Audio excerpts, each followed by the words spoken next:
For fleeting moments in a game, the brilliance of one man carries his whole team. The game stops when the ball is at their feet. Anything could happen when they have the ownership of the ball. They might create a goal or go on a marauding run of their own. Lest we forget, they send a thunderbolt into the rival's net.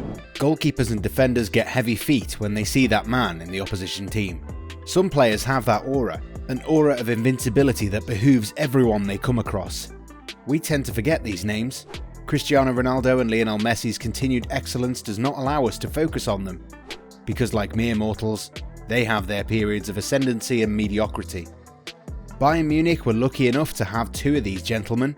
Arjen Robben and Frank Ribéry dazzled German crowds. The Bavarians got 8 Bundesliga crowns in 10 years with the duo on their roster. After all, die Roten were the most accomplished side in Germany. Their dressing room far better in quality as compared to their peers. The Ribéry and Robben duet was enough to get Bayern across the finish line in Europe as well, but they make us wonder about the last time a man single-handedly dragged his team to collective triumph. Wesley Sneijder comes to mind. The Dutch maestro was a vital cog in Inter Milan's treble-winning 2009-10 season. He also dragged Nederland's golden generation to the 2010 FIFA World Cup final. Who can forget his header while overpowered by Brazilian giants in the box? Sneijder was a force of nature. He deserved the Ballon d'Or in 2010. Neither Messi nor Ronaldo deserved to be on the podium, but in a World Cup year, the voting committee believed La Liga's goals are more important than performances in other top-tier competitions. And we digress again. Sneijder was great and there is nothing anyone can take away from him, but he was part of the engine that was instrumental for Inter Milan and the Netherlands. He gave defenders a pause, but was not threatening enough to give them nightmares. But there is one man, one by the name of Ricardo Isaacson dos Santos Leite, more famously known as Kaka, who changed the fortunes of his club, and managed that on the strength of his ability. At AC Milan he was part of a great team. Clarence Seedorf still had his legs. Andrea Pirlo was a magician in midfield alongside the Bulldog, Gennaro Gattuso. Not to forget one of the greatest defensive pairings that kept Dida from making unnecessary mistakes. That great set of defenders was the iconic Andreas Nesta and Paolo Maldini. In the midst of all these great players, Kaká was the highlight. It seems so long ago that he won the Ballon d'Or. Messi and Ronaldo have changed our appetite of the game, and this has not been helped by Neymar and Kylian Mbappe's rise. The Paris Saint-Germain duo are right up there with the best. In the same vein, Eden Hazard and Raheem Sterling have entertained with their play on the wings. They're in the same mould as Messi and Ronaldo, but no one who plays centrally has come close to matching Kaká. Mesut Ozil has come close, but his industry in front of goal does not come close. The game has evolved in a different manner, and we might not see a player of his calibre again. His attributes have been rendered frivolous in today's prevalent gegenpress tactics. Players have to be running at all times and doing the specialised tasks they're assigned. It's not the same. The beautiful game has moved on, so players like Kaká are becoming quite a rarity. But there is no one who can deny his magic. He was different to other attacking midfielders of his generation, the one who improved the template set by Zinedine Zidane and was rightly hailed as the best player in 2007. His dazzling displays for the Rossoneri made everyone stand up and take notice of his class. Hello everyone and welcome to yet another exciting video on your favourite channel Goalside, where we bring you some amazing content on a daily basis and make sure that staying at home doesn't make you forget about the beautiful game. In today's video we're going to discuss Kaká and how good he actually was. Long before the reign of Messi and Ronaldo, he was the champion that everyone aspired to be. Blessed with good looks and a technical ability that matched the masters of the sport, Kaká was in a class of his own. Ronaldinho was different with his vision and carried a bag full of tricks, and those who came after him were cast in different moulds altogether. At Mount Olympus, he stands with other luminaries of the game as the last hero of a vanishing race. His career is a peculiar one to note. After success with AC Milan, he moved to Real Madrid, which proved to be disastrous, and his star faded away. Not that he helped his cause. Playing for Brazil was important for him, and he prioritised the national team over his career. We'll discuss that and more.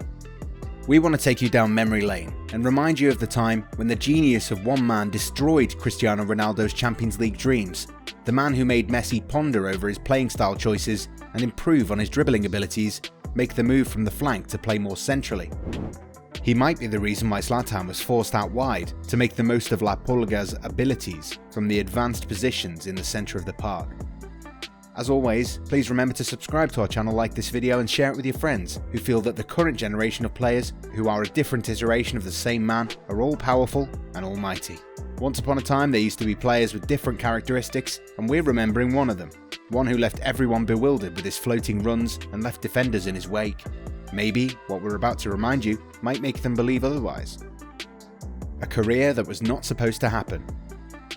Kaká does not have the same background story as many protagonists from Brazil have. He had more in common with Ayrton Senna than Pelé. There were no street football days with torn shoes. He was the son of a civil engineer and was financially secure, a trait not many in Brazilian football can relate to. School life was important, but football was his dream, and he was good at it. Sao Paulo recognised his talents early on, and at the age of 7, he became part of their youth setup. He was bound for a career in football at an early age, but these aspirations came crashing down when he came of age. A swimming pool accident gave him the scare of his life. The spinal fracture he incurred derailed all the best laid plans of Sao Paulo and his parents. Remarkably, Kaká recovered, and a generation of football fans got the chance to watch him in action. Kaká made an immediate impact once he got his chance. His first Brazil campaign was exhausting. He made 55 competitive appearances, scoring 17 times whilst laying down numerous assists. The next year, he improved on his numbers and scored 23 times while playing 7 less games. At the time, while Ronaldinho was weaving his magic for the Seleção's 5th World Cup title, Kaká had only just arrived on the scene. AC Milan took a punt on his abilities, and they did not regret it for a second. The €8.5 million paid for his services seemed meagre after just one full season. The 21-year-old adjusted to life in a highly technical league and announced himself as the next prodigious talent from Brazil's assembly line. He scored goals for fun, and his teammates profited from his ascendancy. His first full season bore 14 goals and 7 assists from 45 competitive fixtures, not to mention the elusive Serie A title. These numbers would only increase as Kaká matured into one of the most elegant and productive footballers of his generation. The attacking midfielder did not win the Serie A title again, as Juventus and Inter Milan packed their dressing rooms with galactic stars, but Kaká did help them secure their 7th Champions League title. If silverware was to be a metric, Kaká would fall behind his contemporaries. AC Milan were good, but not consistent enough, and it's probably why he's faded in our memories. After all, silverware is the end metric to gauge a player's effectiveness. How did your productivity help your team, and what trophy did it result in? If that's the case, then Kaká was a mediocre player. He does not have enough trophies to show for. And the same case can be made for Francisco Totti. Trophies do not reveal the complete picture, and they do not surmise Kaká's impact on a football pitch. So how do you describe a generational talent who found himself in the company of giants and etched a name for himself? And just as swift was his rise, so was his disappearing act. When Ronaldo and Ronaldinho returned samba to Brazilian football, Kaká was of a different pedigree. Not that he could not run past his opposition, and running past defenders is an oversimplification. He glided past them. His acceleration caught defenders napping. Rio Ferdinand would attest to this. He was given a torrid time by the Brazilian in their 2006-07 Champions League meeting. Kaká was instrumental across both legs, scoring 3 goals and laying down 2 assists to get Milan to the finals. And he had a formidable set of tools at his disposal. In that advanced role, he gave defenders nightmares. Jamie Carragher is all talk post-retirement, and one should appreciate him for sharing his opinions, but he had no answer for Kaká in the final. It was Pepe Reina who denied him on several occasions, but he still managed to get on the scoreboard. Filippo Inzaghi's deflected goal came from the set piece he had earned. But this is not where his abilities run out. Kaká had impeccable vision at the tip of Milan's midfield. Andriy Shevchenko would attest to his skills. Kaká would split defences with key passes that set the forwards free.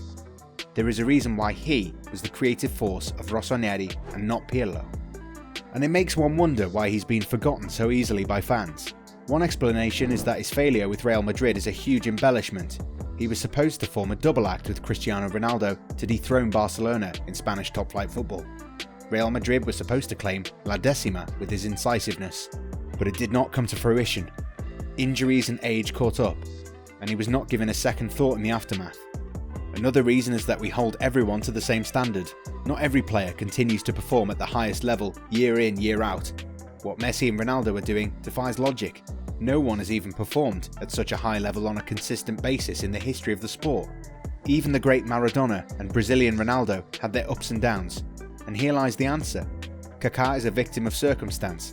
He found himself in the midst of excellence that has never been seen before, but it should not take shine away from what he managed on the pitch. Ronaldinho's assessment of Kaká's career is as close to an accurate verdict that we can get. For 2, maybe 3 seasons at Milan, he was the best player in the world. There was nothing he couldn't do. Kaká was the human god before the times of modern-day giants, and it was a pleasure watching him in action. He might be forgotten by many, but he lives in our memories.